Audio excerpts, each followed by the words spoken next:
winning something, That's right. they actually oblige the the perpetrators and actually follow step by step what they were told to do.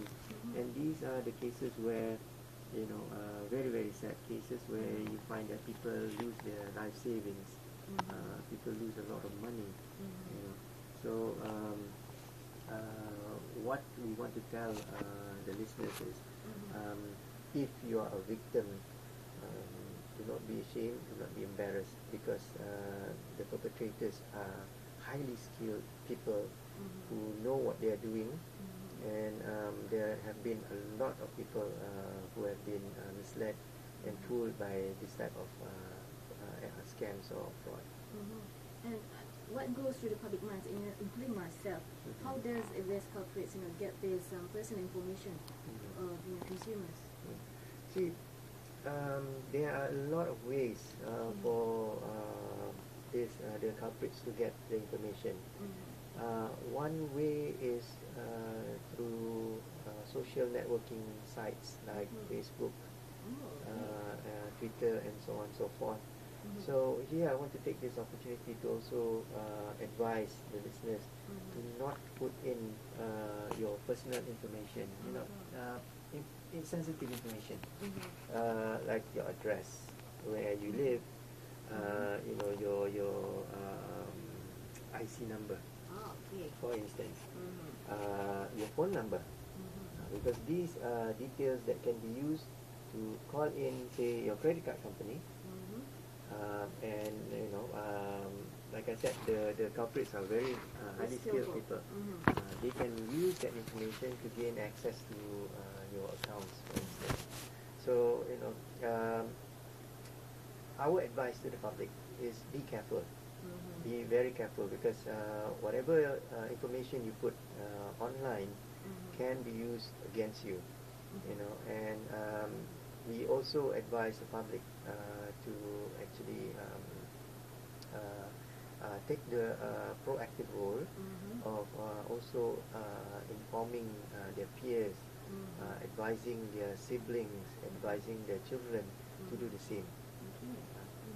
Very good advice, especially for Facebook, Twitter, with users, not to put in their important information. And maybe you could tell us, do you think that the public are too dependable to the authorities, rather than putting on awareness on themselves as well, on these issues? I think with regards to this issue, the role of the public, the consumers at large, is extremely important. Because if you see cases where, for instance, identity theft, these cases normally happen when there is a lack of awareness, or when there is a lack of safeguard on behalf of the consumers. So, like I said, you see people going into Facebook, Twitter. These are social networking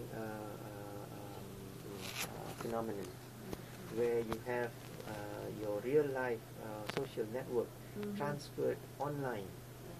So when people go on Facebook or Twitter, they'll just put in about any type of information they have that they want their friends to know. But unfortunately, there are also uninvited friends in the cyberspace. So when the culprits get hold of this information, and they use it for undesirable purposes, this is where the public gets caught.